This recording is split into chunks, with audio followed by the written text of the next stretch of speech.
On Monday, the House Ways and Means Committee passed their tax bill, which means that now this tax bill gets added to all the other pieces of Trump's big, beautiful bill, and then it gets voted on by the House as a whole. Once they can, make whatever adjustments they decide they need to make, then the approved version of the bill goes to the Senate, where it goes through the same process, and then eventually it goes to the president to be signed into law. So we still have a little bit of time before this becomes tax law, but I want to start talking about this as soon as possible so that we have time to have discussions with our friends, with our families, and most importantly, with our congressional representatives, because they're the ones that are going to be able to hopefully push for the necessary changes before this becomes policy.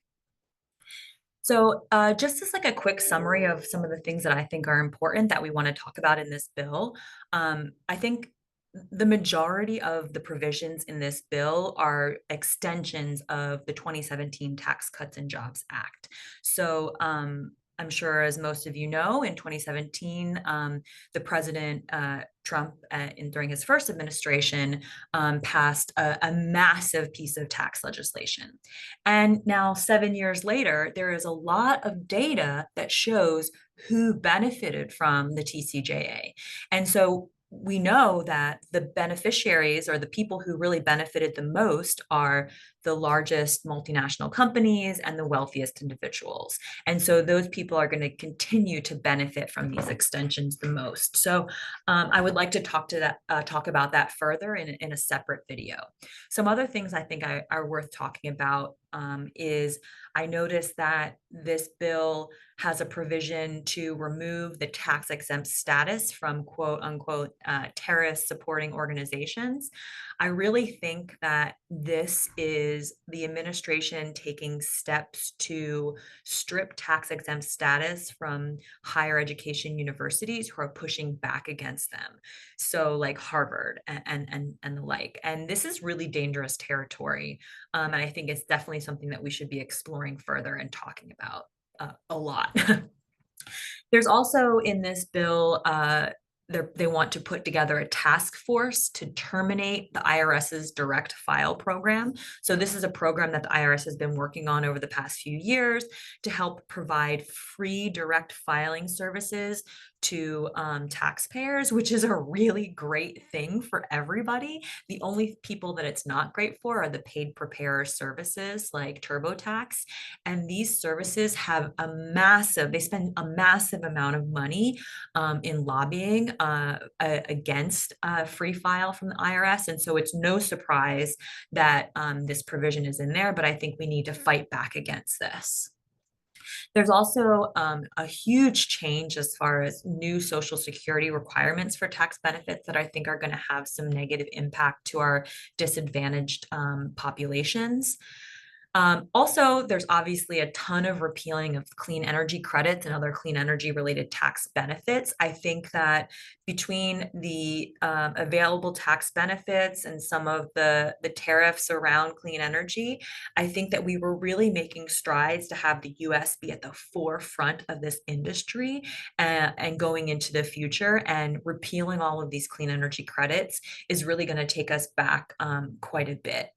The final thing that really stood out to me just from my initial read through of the bill is how we're expanding exclusions for the death tax or the estate tax.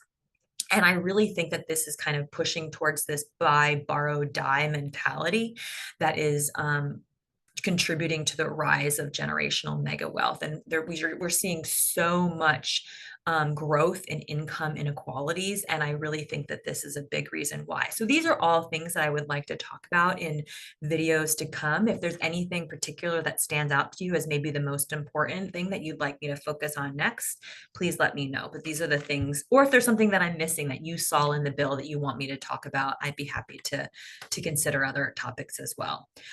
The thing I wanted to talk about today is the no tax on tips. Now, I think that at first glance, this policy probably seems like a great idea for our working class, right? And I think that Trump and the Republican Party are really going to use this new provision as a way to show that they are, for middle America, or Main Street, as they call it in the bill, and that they are kind of supporting our working class. But unfortunately, I need to tell you that this no tax on tips provision is actually really going to be pretty harmful to our tipped service workers. The reason is that tipped restaurant workers have a median income of only just over $15,000 a year, which is about 37% of the national median of income. So tipped workers are already at a significant disadvantage. More than 95% of tipped workers are earning less than $53,000 a year. So what that means, this level of low income means that 66% of our tipped service workers would actually not even see any benefit from ending income tax on tips. Now, these stats were compiled by One Fair Wage, which is an advocacy group that was put together to try to help fight for livable, fair wages for tipped service workers. So if you want to check out more information on their website, I'd encourage you to go check that out. Now, the reason why tipped workers have an average income so far below that of the general population is that tipped workers' minimum wage has been just $2.13 since 1991. That's $2.13 an hour since 1991. Now, this policy would really slow efforts to raise the minimum wage for tipped workers. So even though, like what I said, right, there's 66% would see no benefit, there's still, a third of the population that would receive a benefit from this policy. But it would also slow efforts to raise the minimum wage for all tipped workers. This policy would reward restaurant and hotel owners like Trump. I don't think that it's a coincidence that this policy that he's pushing for would be beneficial to his own business interest.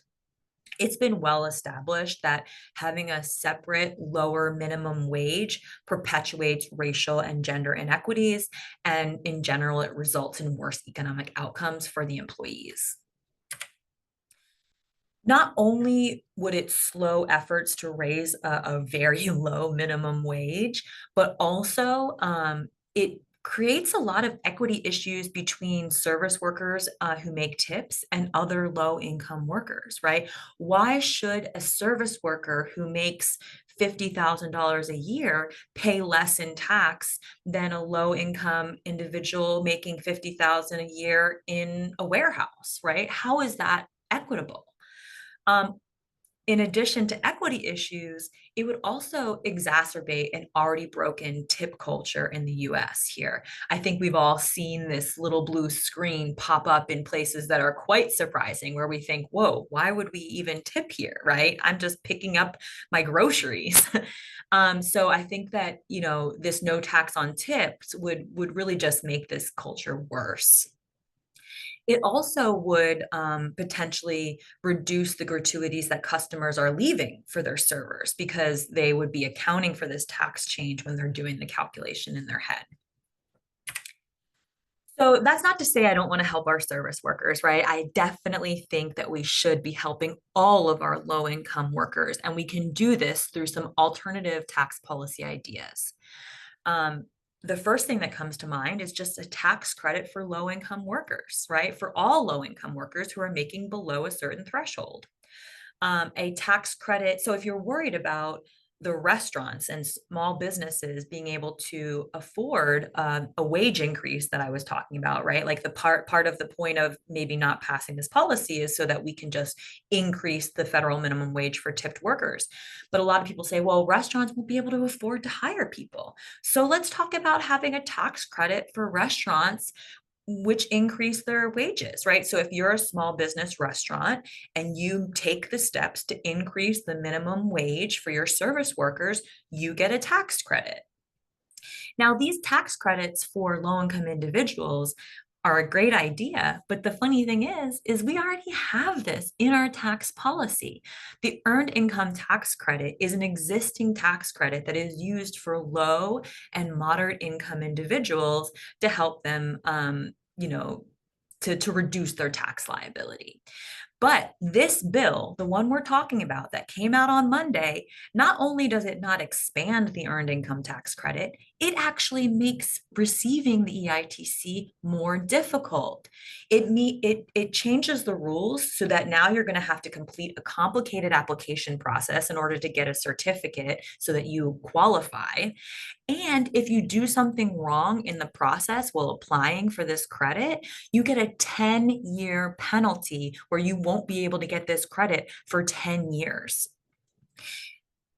I think the final thing that really makes me upset is that this bill provides for $10 million, $10 million of taxpayer dollars to create an earned income tax credit task force. So basically, the IRS would put together a group of individuals, spend $10 million in order to go after folks that they think are improperly getting the earned income tax credit, which is just crazy to me because this same administration is stripping billions of dollars of funding from the IRS because they don't want to go after high income individuals. I think a topic for another video would be how cuts to the IRS funding are actually not only losing us money because IRS funding returns more income to the government than it costs, which is crazy to cut that when it actually makes money. But if we look at, so this is a graph or a chart that I show in my class sometimes to my students.